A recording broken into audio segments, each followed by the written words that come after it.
নমস্কার, নিউজ আর প্রাইম নিউজে সবাইকে স্বাগত। আমি রয়েছি আপনাদের সাথে মীনাক্ষী। চোখ রাখছি খবরে। মঙ্গলবার তৃতীয়বারের মতো আসামে মুখ্যমন্ত্রী হিসেবে শপথ নেবেন হেমন্ত বিশ্ব শর্মা। এই শপথ গ্রহণ অনুষ্ঠানকে কেন্দ্র করে ব্যাপক প্রস্তুতি রয়েছে আসাম খানাপাড়ার ভেটেরিনারি ফিল্ডে। আগামী দিনের শপথ গ্রহণ অনুষ্ঠানে আমন্ত্রিত রয়েছেন প্রধানমন্ত্রী নরেন্দ্র মোদী থেকে শুরু করে বেশ কয়েকজন কেন্দ্রীয় মন্ত্রী এবং বিভিন্ন রাজ্যের মুখ্যমন্ত্রী সহ অন্যান্য অতিথিরা। প্রতিবেশী রাজ্যের শপথ গ্রহণ অনুষ্ঠানকে সামনে রেখে সোমবার বিকেলে আসাম গেছেন ত্রিপুরার মুখ্যমন্ত্রী ডাক্তার মানিক সাহা। বিমানবন্দরে ত্রিপুরার মুখ্যমন্ত্রীকে উষ্ণ অভিনন্দন জানানো হয়।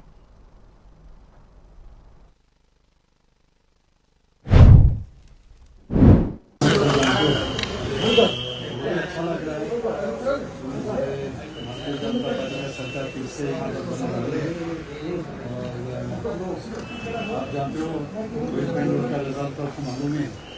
इसके बाद यहाँ पर भी विक्ट्री यहाँ पर हुआ है और मैं हमारे जो जी को मैं कॉन्ग्रेचुलेट करना चाह रहा हूँ। उनके नेतृत्व में जिस तरह ये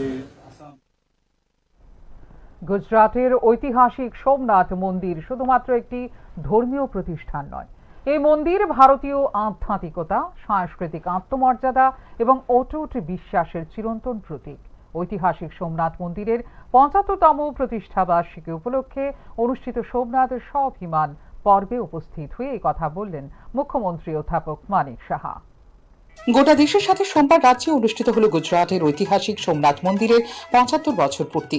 রাজ্যের বিভিন্ন স্থানে বিভিন্ন অনুষ্ঠানের মধ্য দিয়ে এই দিনটি উদযাপন করা হয়। এ উপলক্ষে সোমনাথ স্বাভিমান পর্ব শীর্ষক মূল অনুষ্ঠান হয় আগরতলা সেন্ট্রাল রোড শিববাড়িতে।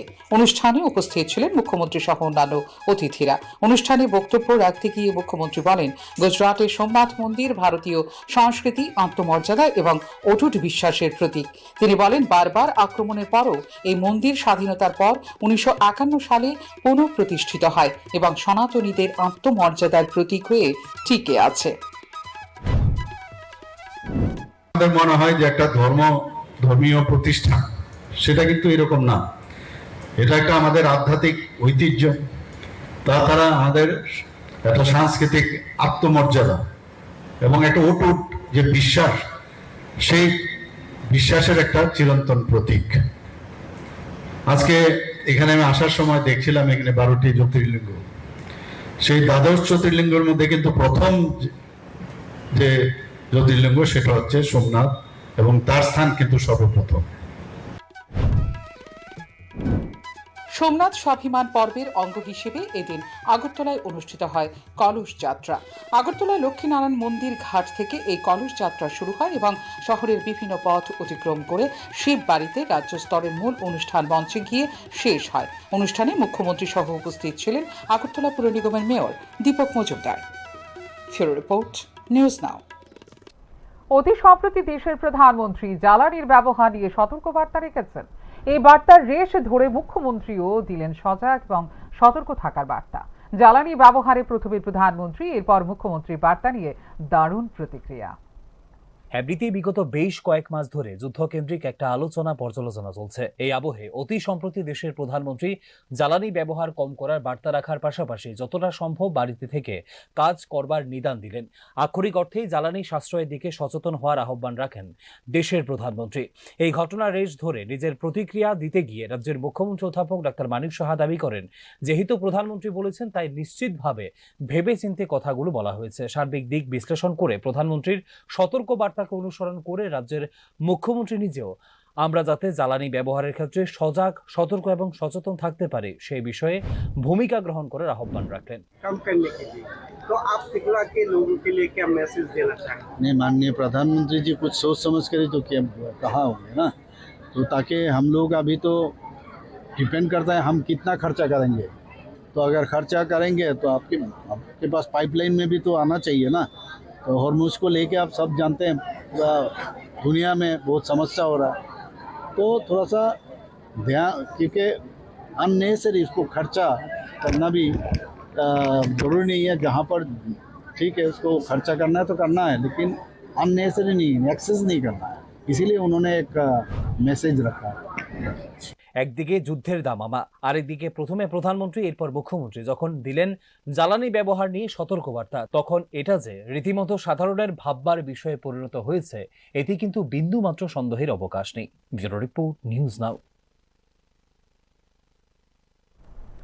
ধর্মীয় ভাবাবেগে আঘাত সংক্রান্ত মামলায় জামিন দিতে সোমবার ত্রিপুরায় হাজির হলেন বঙ্গের তৃণমূল নেতা কুণাল ঘোষ। 2021 সালের একটি মামলায় এদিন তিনি উদয়পুর জেলা দায়রা আদালতে হাজির হন এবং জামিনের আর্জি জানান। আদালত তার জামিনের আর্জি মঞ্জুর করে। সদ্য সমাপ্ত বিধানসভা নির্বাচনে পশ্চিমবঙ্গে ভরাডুবি হয়েছে তৃণমূল কংগ্রেসের। তৃণমূল সুপ্রিমো প্রাক্তন মুখ্যমন্ত্রী মমতা বন্দ্যোপাধ্যায় সহ ভোটের মাঠে রীতিমতো ধূলিসাৎ হয়ে গেছেন অনেক তাবড় নেতৃত্ব। স্বাভাবিকভাবেই পশ্চিমবঙ্গ সহ দেশীয় রাজনীতিতে এখন কঠিন এবং খারাপ সময় চলছে তৃণমূলে। এর মধ্যেই 2021 সালের একটি মামলায় ত্রিপুরার উদয়পুর জেলার দায়রা আদালতে ডাক পড়ল বঙ্গের তৃণমূল নেতা প্রাক্তন সাংসদ কুণাল ঘোষের। আদালতের ডাক পেয়ে সোমবার ত্রিপুরায় ছুটে আসেন কুণাল ঘোষ। তিনি হাজির হন উদয়পুর জেলা দায়রা আদালত এবং সেখান থেকে জামিন নেন তিনি। কেন আসলেন আজকে আদালতে ত্রিপুরার? 21 সালটা পুরনো মামলা ছিল। আচ্ছা, জামিনের আবেদন করেছিলাম, আজকে জামিন মঞ্জুর করেছে। কোন কেসের? ওটা আমার আইনজীবী প্রবহন সরকার বলতে পারবে বিস্তারিত। এই বিষয়ে কুণাল ঘোষের আইনজীবী জানান, 2021 সালে আগরতলায় একটি জনসভায় কুণাল ঘোষ ভাষণ দিতে গিয়ে নির্দিষ্ট একটি ধর্মীয় ভাবাবেগে আঘাত রেখেছিলেন। ধর্মীয় ভাবাবেগে আঘাত রাখার অভিযোগে ত্রিপুরার আরকেপুর থানায় এক লিখিত অভিযোগ করেছিলেন এক ব্যক্তি। সেই অভিযোগে মামলা নিয়ে তদন্ত সাপেক্ষে আদালতের চার্জশিট জমা করেছিল পুলিশ। সেই মামলায় সোমবার কুণাল ঘোষ আদালতে হাজির হন এবং জামিন নেন। এটা ঘটনাটা হচ্ছে 31শে অক্টোবর 2021 সালে আগরতলাতে একটা তৃণমূল কংগ্রেসের একটা জনসভা ছিল। ওই জনসভায় কুণাল ঘোষ একটা বক্তব্য রেখেছিল। বক্তব্যের কিছু বিষয়বস্তু নিয়ে এই কেসের যে বাদী তার ধর্মীয় বিশ্বাসে আঘাত লেগেছে এই অভিযোগ জানিয়ে সে আরকেপুর থানায় একটা মোকদ্দমা করেছিল। তার পরবর্তী সময়ে পুলিশ তদন্ত করে সেটা চার্জশিট দাখিল করে। সেই কেসে কুণাল ঘোষ আজকে এসেছিল। আজকে তার আমরা এখানে জামিনের দরখাস্ত করেছিলাম, তার জামিন হয়েছে। জামিন কি আজকে হয়েছে? জামিন হয়েছে আজকে, পরবর্তী সময়ে এই কেসটা শুনানি হবে। যদিও এদিন পশ্চিমবঙ্গের বর্তমান অবস্থা এবং ত্রিপুরার রাজনীতিতে তৃণমূলের অবস্থান নিয়ে সাংবাদিকদের প্রশ্নের কোনো উত্তর দেননি কুণাল ঘোষ। তিনি বলেন, এই সময়ে নিজের মামলা নিয়ে তিনি বেশি ব্যস্ত রয়েছেন। ব্যুরো রিপোর্ট, নিউজ নাও। খোয়াই জেলা প্রশাসন এবং তথ্য সংস্কৃতি দপ্তরের উদ্যোগে অনুষ্ঠিত হল ঐতিহাসিক সোমনাথ মন্দিরের 75তম বর্ষপূর্তি উদযাপন। এ উপলক্ষে খোয়াই সুভাষ পার্ক কালী মন্দির প্রাঙ্গণে বিশেষ কর্মসূচির আয়োজন করা হয়। অনুষ্ঠানে উপস্থিত ছিলেন খোয়াই জেলা শাসক রজত পন্থ ও জেলা সভাধিপতি অপর্ণা সিংহ রায়। অনুষ্ঠানে এদিন সারা দেশের সঙ্গে সামঞ্জস্য রেখে দর্শকদের সামনে প্রধানমন্ত্রী নরেন্দ্র মোদীর ভাষণ সরাসরি সম্প্রচার করে শোনানো হয়। পাশাপাশি অনুষ্ঠানে সাংস্কৃতিক শিল্পীরা শিবের আরাধনায় ভজন, গাজন, নৃত্য পরিবেশন করেন। কালীবাড়ি নাচ মন্দিরে আয়োজিত এই অনুষ্ঠানে নাগরিকদের উৎসাহ লক্ষ্য করা গেছে।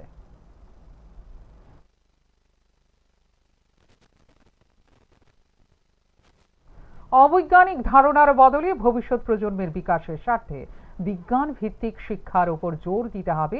সপ্তম শ্রেণীর গণিত বইয়ের প্রচ্ছদে নবগ্রহ যন্ত্রের ছবি এবং ম্যাজিক বর্গ সমূহের অধ্যায় নিয়ে আপত্তি জানিয়ে এনসিইআরটির কাছে ডেপুটেশন প্রদান করতে গিয়ে এমনটাই অভিমত ব্যাক থ্রু সায়েন্স সোসাইটির।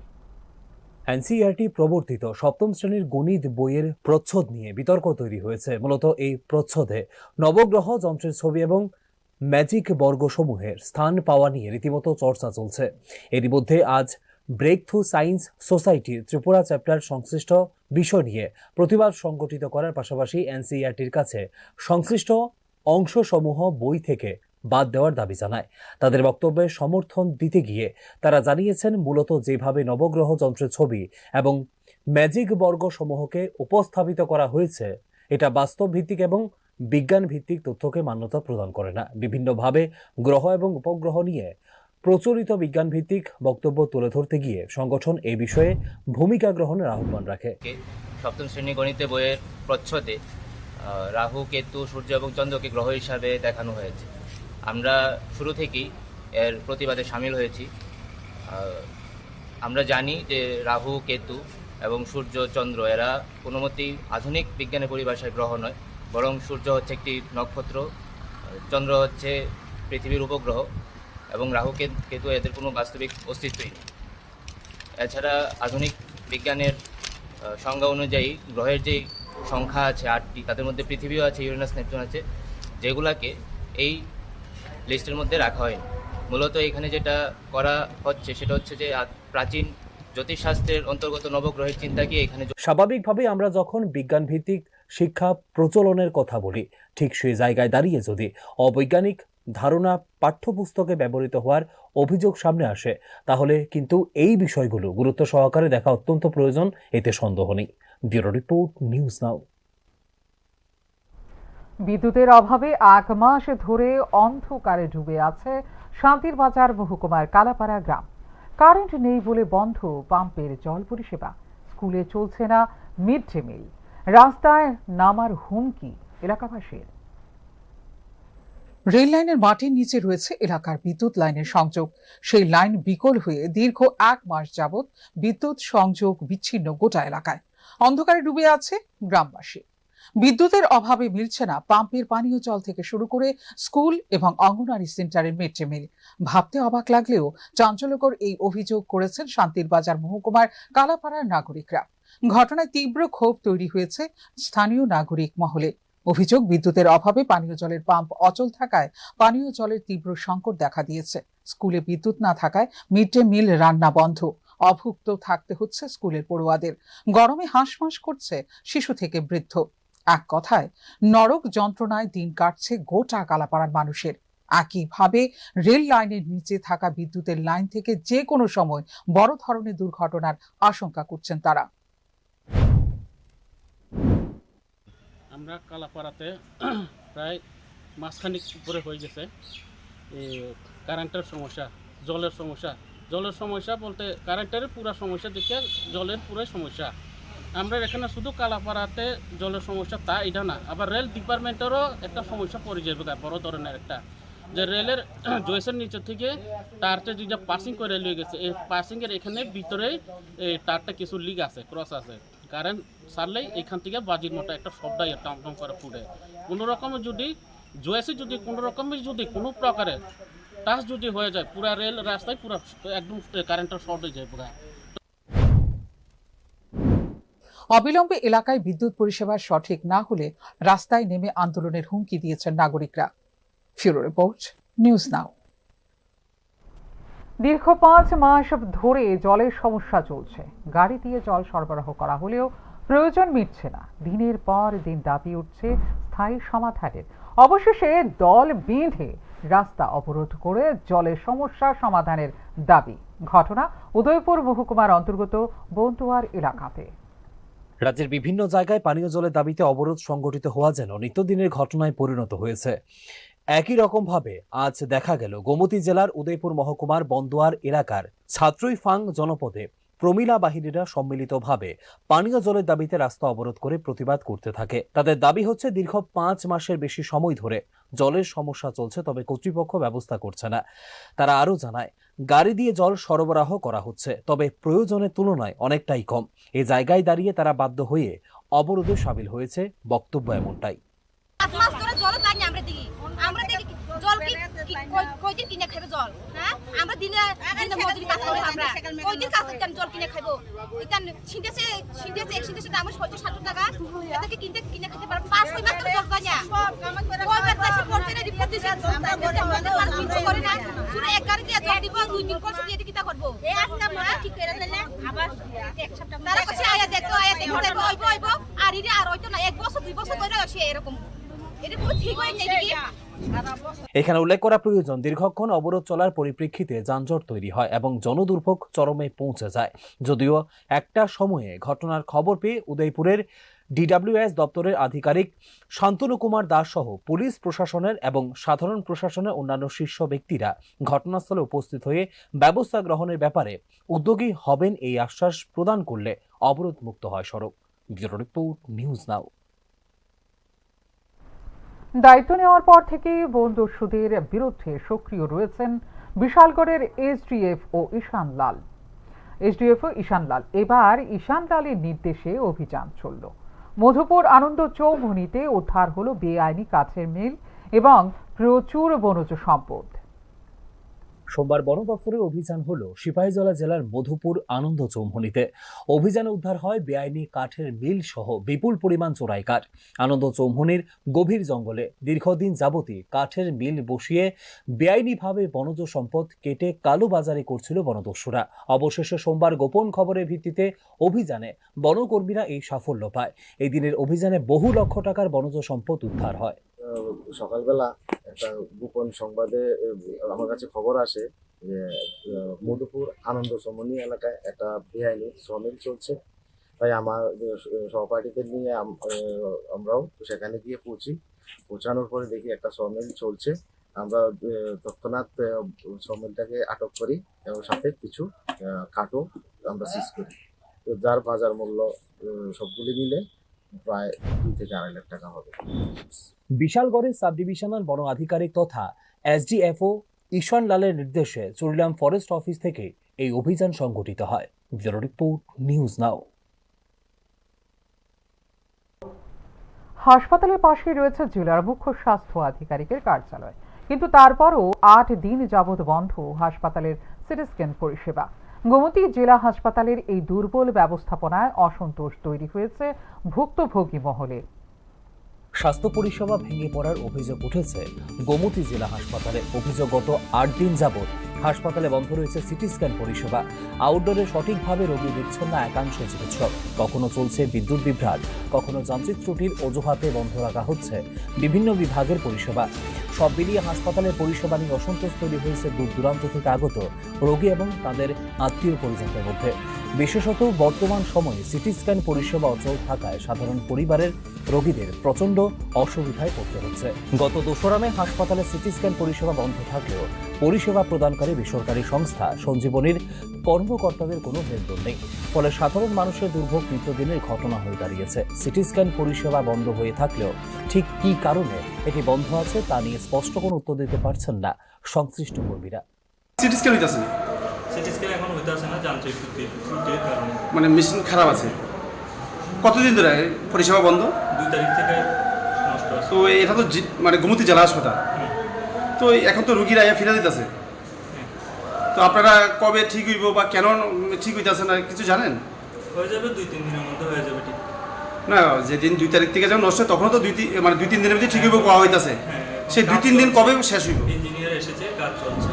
এই প্রসঙ্গ উল্লেখ্য, গোমতী জেলা হাসপাতালের পাশে রয়েছে জেলার মুখ্য স্বাস্থ্য আধিকারিক সহ হাসপাতাল সুপারের কার্যালয়। জেলা স্বাস্থ্য আধিকারিকের কার্যালয়ে নাকের ডগায় থাকা সত্ত্বেও সঠিক পরিষেবা মিলছে না জেলা হাসপাতালে। এই অবস্থায় জেলার মহকুমা এবং গ্রামীণ স্তরে স্বাস্থ্য পরিষেবা কি রয়েছে তা নিয়ে প্রশ্ন তুলেছেন নাগরিক মহল। ব্যুরো রিপোর্ট, নিউজ নাও। বরাবরের মতো ঐতিহ্য অনুযায়ী উৎসাহের সাথে সমাপ্ত হয়েছে ধর্মনগরের আলগাপুর মহাপ্রভু স্মরণের সার্বজনীন চড়ক পুজো।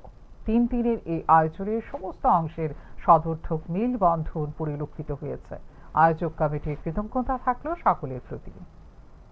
আমাদের এই চলমান জীবনযাত্রায় আমরা যতই আধুনিকতাকে অলংকার হিসেবে বেছে নিই না কেন, প্রকৃতপক্ষে চিরাচরিত উৎসব মেলা বা প্রথাগত আয়োজনগুলো আজও আমাদের আলোড়িত করে সন্দেহ নেই।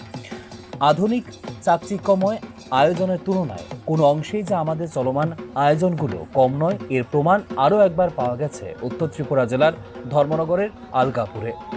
ঐতিহ্য অনুযায়ী 3 দিনের মহাপ্রভু স্মরণের সার্বজনীন চড়ক পূজা ঘিরে সকল অংশের মেলবন্ধনে এক উৎসব মুখর পরিবেশ মণ্ডল পরিলক্ষিত হয়েছে। এই আয়োজনে হয়তোবা আধুনিক সামগ্রীগুলো অনেকটাই ছিল না, তবে ছিল সার্বিক আন্তরিকতা, ছিল মেলার আদলে একে অপরের সংস্পর্শে নিজেকে আলোড়িত করা। 3 দিনের এই আয়োজন শুধুমাত্র সংশ্লিষ্ট এলাকার জন্য না, সার্বিক ক্ষেত্রে এক বিশেষ বার্তা তৈরি করেছে, যার উপর দাঁড়িয়ে আমরা বলতে পারি চিরাচরিত মেলা সহ উৎসবগুলো আমাদের আজও গর্বিত করে, বয়সের ভেদাভেদ নির্বিশেষে রোমাঞ্চিত করে। 3 দিনের এই আয়োজন সার্বিকভাবে সাফল্যমণ্ডিত হওয়ায় মেলা কমিটির চেয়ারম্যান রোহিত ভট্টাচার্য সহ অন্যান্যরা সংশ্লিষ্ট সকলের প্রতি কৃতজ্ঞতা জানিয়েছেন এবং বিশেষ করে এই মেলাকে সফল করে তোলার জন্য লিটন মালাকার সহ দীপরাজ দেবের ভূয়সী প্রশংসা শোনা গেছে মেলা কমিটির চেয়ারম্যান থেকে শুরু করে অন্যান্যদের গলায়। ব্যুরো রিপোর্ট, নিউজ নাও। এদিকে পরপর বেশ কিছু চুরি কাণ্ডের পরিপ্রেক্ষিতে নড়ে চড়ে বসল বিলোনিয়া থানার পুলিশ। বিশেষ নজরদারি সহ টহলদারির ব্যবস্থা করতেই আসল সফলতা। পাচারের সময় আটক করা হলো বোলেরো গাড়ি সহ প্রচুর পরিমাণে কাপড় আটক গাড়ির চালক। সাম্প্রতিক অতীতে বিলোনিয়ার বিভিন্ন জায়গায় পরপর বেশ কিছু চুরির ঘটনা যেমন ঘটেছে, ঠিক একই রকম ভাবে বিলোনিয়া জুড়ে বিভিন্ন প্রকারের পাচার একটা মাথা ব্যথার কারণ। এই অবস্থায় দাঁড়িয়ে পুলিশ বিশেষ অভিযান সংগঠিত করে চলেছে, যার পরিপ্রেক্ষিতে সফলতাও এসেছে। পুলিশের তরফ থেকে দাবি করা হয়েছে, রবিবার রাতে পুলিশ টহলদারি সেরে ঝরঝরি এলাকাতে যানবাহন চেকিং করার সময় TR 071873 নম্বরের একটা বোলেরো পিকআপ গাড়িকে থামতে নির্দেশ দিলে গাড়িটি দ্রুত পালিয়ে যাওয়ার চেষ্টা করে। এরপর পুলিশ গাড়িটিকে ধাওয়া করে আটক করলে তার ভেতরে থাকা 30 কার্টুন কাপড় উদ্ধার করা হয়। পাশাপাশি কাপড়গুলোর এবং গাড়ির প্রয়োজনীয় কাগজপত্র দেখাতে না পারায় গাড়ির চালক রুবেল হোসেনকে আটক করা হয়েছে বলে পুলিশের তরফ থেকে দাবি সামনে এসেছে। জানেন, আমাদের এলাকাতে কিছু ইনসিডেন্ট হয়েছে আগে, সেই হিসেবে আজকে যখন সকালবেলা আমরা নাইট প্রোফাইল করে ফিরছিলাম, জর্জরি এলাকাতে আমরা কিছুক্ষণ দাঁড়িয়ে চেকিং করছিলাম। তো সকাল অনুমান 6:30 নাগাদ হঠাৎ দেখতে পাই একটা ডিআই গাড়ি অত্যন্ত দ্রুত গতিতে আসছে। সেটাকে আমরা যখন সিগন্যাল দিই সেটা দাঁড়ায়নি, 100 মিটার 200 মিটার আগে চলে গেছে। তখন আমরা দুটো গাড়ির পিছন ধাওয়া করে গাড়িটা আমরা ডিটেইন করেছি। তো গাড়িটাকে তল্লাশি করে দেখতে পাই এর মধ্যে প্রচুর কাপড়ের বান্ডেল আছে, নতুন কাপড় বান্ডেল আছে। তখন আমরা ড্রাইভার এবং গাড়ি সহ আমরা থানায় এখান থেকে নিয়ে আসি। এগুলো সার্চ করার পর আমরা দেখতে পাই যে গাড়িতে মোট 30টা বান্ডেল সুতি দিয়ে গোছানো 30টা বান্ডেল কাপড় শাড়ি আছে, যেগুলো খোলার পর দেখতে পাই। কাউন্ট করার পর টোটাল 1500 শাড়ি পাই আমরা এর মধ্যে। তো এটা একটা গাড়ি, ডিআই গাড়ি যেটা আপনারা দেখতে পেয়েছেন, TR 07। গোটা ঘটনার পরিপ্রেক্ষিতে পুলিশ তদন্ত শুরু করেছে বলে দাবি সামনে এসেছে। এখন দেখার বিষয় এই ঘটনার পরিপ্রেক্ষিতে পরবর্তীতে পুলিশ কতটুকু কি করতে পারে। ব্যুরো রিপোর্ট, নিউজ নাও। গোটা রাজ্য জুড়ে বাড়ছে চুরির ঘটনা। সাম্প্রতিক অতীতে খোয়াইয়ের বিভিন্ন প্রান্তে ঘটেছে একাধিক চুরি। একই রকম ভাবে এবার সিপাহীহাওর রাম মানিক স্কুলে চুরিকাণ্ডের ঘটনায় এলাকা জুড়ে ব্যাপক প্রতিক্রিয়া। গোটা রাজ্য জুড়ে প্রতিনিয়ত চুরির ঘটনা বেড়ে চলেছে। এর মধ্যে খোয়াইয়ের সিপাহীহাওর রাম মানিক স্কুলে ঘটে গেল দুঃসাহসিক চুরির ঘটনা। এই ঘটনার বিবরণ দিতে গিয়ে স্কুলের দায়িত্বপ্রাপ্ত প্রধান শিক্ষক মনন কুমার বর্মা জানান, ওনার স্কুলের 4র্থ শ্রেণীর এক কর্মচারী আজ স্কুলে এসে এই ঘটনা প্রত্যক্ষ করতে পারেন। তারপর যথারীতি বিদ্যালয় পরিচালন কমিটির সদস্যদের জানানোর পাশাপাশি পুলিশকেও জানানো হয়, এমনটা দাবি করেছেন স্কুলের ইনচার্জ। কি কি চুরি হয়েছে এই বিষয়ে বলতে গিয়ে তিনি জানান, আলমিরার ভেতরে থাকা ভর্তি প্রায় 3500 টাকা সহ কম্পিউটারের একটা ইনপোর্ট ডিভাইস সহ পাখা এবং বেশ কিছু সামগ্রী চুরি হয়েছে। দরজাগুলি খোলা, আমার আলমারিটা এবং ওইদিকে আর একটা এলডিসির আলমারি আছে, দুটা আলমারি খোলা। তো খোলা যাওয়ার পরে ফাইলপত্র ঘাটাঘাটি করে দেখলাম যে মোটামুটি ঠিকই আছে। এখন পর্যন্ত আমার নজরে কোনো ফাইল সরানো বা তেমন কোনো কিছু দেখা পড়ছে না। তো পাইলাম কি এই আলমারির ভিতরেই আসলো আমাদের ভর্তির যে পরীক্ষার ফিস, ভর্তির ফিস, এই ভর্তির ফিসের প্রায় 3500 টাকার মতো আসলো আনুমানিক আর কি। আর এই চুরির ঘটনা ঘিরে এলাকা জুড়ে ব্যাপক প্রতিক্রিয়া তৈরি হয়েছে। পাশাপাশি যেভাবে প্রতিনিয়ত চুরির ঘটনাগুলো বৃদ্ধি পেয়ে চলেছে, তার পরিপ্রেক্ষিতে সাধারণ মানুষের মধ্যে যে আতঙ্ক ক্রমান্বয়ে বৃদ্ধি পেয়ে চলেছে, এটা বলাই বাহুল্য। এখন দেখার বিষয় পুলিশ তদন্তক্রমে এই চুরি কাণ্ডের কিনারা করতে পারে কিনা। ব্যুরো রিপোর্ট, নিউজ নাও। ভোটের সময় সবাই আসে, তবে ভোট মিটে গেলে আর কেউ খবর রাখে না। নেতা মন্ত্রীরা এসে এসি ঘরে থাকে, বড় বড় বিল্ডিং এ থাকে, আমাদের কথা কেউ খবর রাখে না। রাস্তার সমস্যায় জর্জরিত পেঞ্চারথল বিধানসভা এলাকার ঢেপাছড়া গ্রামের লোকদের এমনটাই অভিযোগ। দীর্ঘদিন ধরেই পেঁচারথল বিধানসভা এলাকার অন্তর্গত জনজাতি অধ্যুষিত ঢেপাছড়া গ্রামের সাধারণ মানুষেরা রাস্তার সমস্যায় জর্জরিত। বর্তমানে সমস্যাটা এমন পর্যায়ে যেখানে দাবি করা যায় জনজীবন প্রায় বিপর্যস্ত। স্থানীয় মানুষদের অভিযোগ হচ্ছে নির্বাচনের সময় বিভিন্ন স্তরের নেতারা, মন্ত্রীরা নানান প্রতিশ্রুতি দিলেও ভোট পর্ব মিটে গেলে তাদের খবর আর কেউ রাখে না। বাধ্য হয়ে সংবাদ মাধ্যমের কর্মীদের দ্বারস্থ হয়ে রাস্তার করুণ চিত্র তুলে ধরার পাশাপাশি দীর্ঘদিনের সমস্যার কথা উত্থাপন করে এলাকাবাসীদের তরফ থেকে সরকারের কাছে আরও একবার গোটা বিষয়ে হস্তক্ষেপ করার বিনীত আবেদন জানানো হয়। দীর্ঘদিন ধরে আমার রাস্তা অনেক খারাপ চলতেছে, কোনোদিন কেউ দেখেও না। অসুবিধা, আমরা অসুখ বিসুখের মধ্যে অসুবিধা, ছাত্রের মাধ্যমে অসুবিধা, স্কুলে যাইতে গাড়ি বাড়ি চলাচল হইতে পারে না। তারপরে আমরা সব মিললে আমি সাংবাদিক বন্ধুদের দুঃখ প্রকাশ করছি। যে সময় ইলেকশন হবে এই সময় তো অনেকজনে আয়া হয় না বলে বুটটা দেও, আমি সব ঠিক করে দেবো।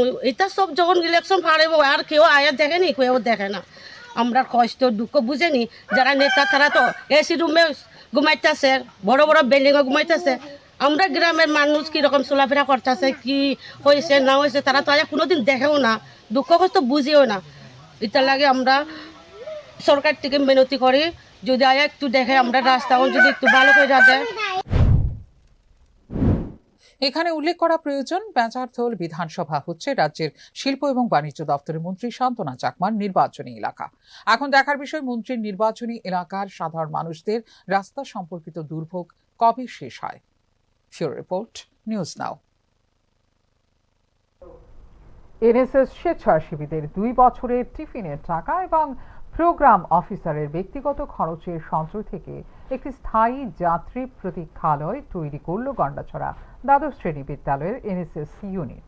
42,500 টাকা ব্যয়ে নির্মিত এই যাত্রী প্রতীক্ষালয়ের আনুষ্ঠানিক উদ্বোধন হয় সোমবার। উদ্বোধন অনুষ্ঠানে জেলা পরিষদ সদস্য সহ আরও একাধিক অতিথি উপস্থিত ছিলেন। এনএসএস ইউনিটের এই দায়িত্বপূর্ণ কাজের প্রশংসা করেন অতিথিরা। এই যাত্রী প্রতীক্ষালয় বিদ্যালয়ের পরিকাঠামো উন্নয়নের পাশাপাশি শিক্ষার্থীদের সামাজিক দায়িত্ববোধকে সামনে তুলে এনেছে বলে প্রশংসা পাচ্ছে শুভবুদ্ধি সম্পন্ন নাগরিক মহলে।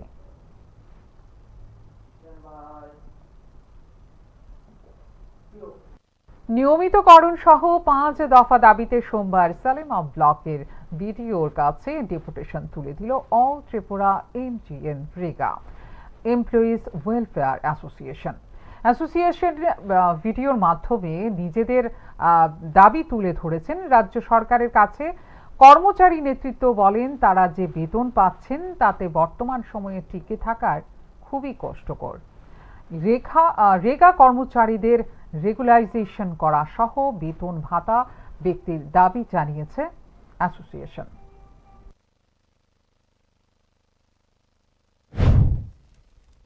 ব্লকের মাননীয় বিডিও স্যার মহাশয়ের নিকট আমাদের ডিমান্ডগুলো আমরা তুলে ধরেছি।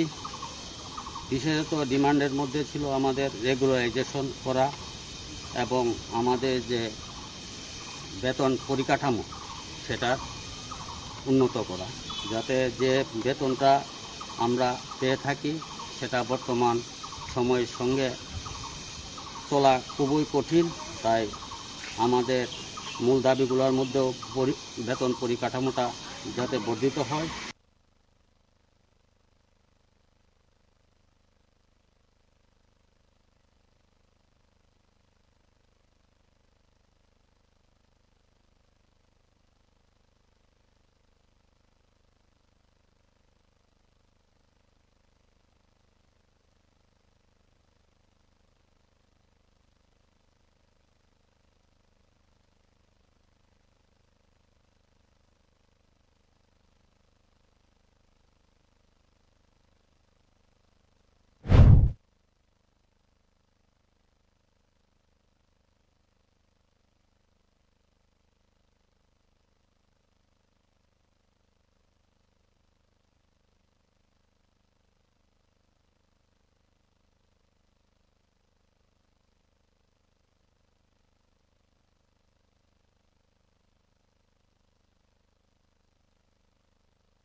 ধরপুর বিধানসভা এলাকায় আগুনে ক্ষতিগ্রস্ত হয়েছিল এক জনজাতি পরিবার। সোমবার সেই বাড়িতে ছুটে গেলেন এলাকার বিধায়ক বিন্দু দেবনাথ। বিন্দু দেবনাথ বাড়ির মালিক বিশুরাই দেববর্মার সাথে কথা বলেন এবং আর্থিক সহযোগিতার হাত বাড়িয়ে দেন। সাংবাদিকদের সঙ্গে কথা বলতে গিয়ে বিন্দু দেবনাথ বলেন, গত শুক্রবার এই বাড়িটিতে অগ্নিকাণ্ডের ঘটনা ঘটেছিল। আগুনে রীতিমতো সর্বশান্ত হয়ে পড়েন পরিবারের লোকজন। আগামী কিছুদিনের মধ্যে বাড়ির মেয়ের বিয়ে। এই কঠিন সময়ে বিধায়ক বিন্দু দেবনাথ বাড়ির লোকেদের পাশে থাকার আশ্বাস দিয়েছেন এবং সাধ্যমতো সাহায্যের হাত বাড়িয়ে দেন। একটা মর্মান্তিক ঘটনা ঘটে এখানে বিশ্বরাই দেববর্মার বাড়িতে। সন্ধ্যার সময় ওনার বাড়িতে আগুন লেগে সমস্ত কিছু নিঃস্ব হয়ে যায়। সেই খবর পাওয়া মাত্র আমাদের এই এলাকার বিসি চেয়ারম্যান উনি এসে পরিদর্শন করেন এবং উনি আমাকে জানান। তো আজকে সময় পেয়ে আমি এখানে এসেছি এবং ওনাদের সঙ্গে কথা বললাম এবং সরকারি সমস্ত সুযোগ সুবিধা যেন পায় সেদিকে আমরা লক্ষ্য রাখবো এবং পাশাপাশি ওনার বড় জ্যেষ্ঠ কন্যার ওনার বিয়েও আছে সামনে, সেদিকেও আমরা দেখবো যে আমরা সমাজ এবং আমরা সবাই মিলে কীভাবে ওই বিয়েটা সম্পূর্ণ করতে পারি সুস্থভাবে।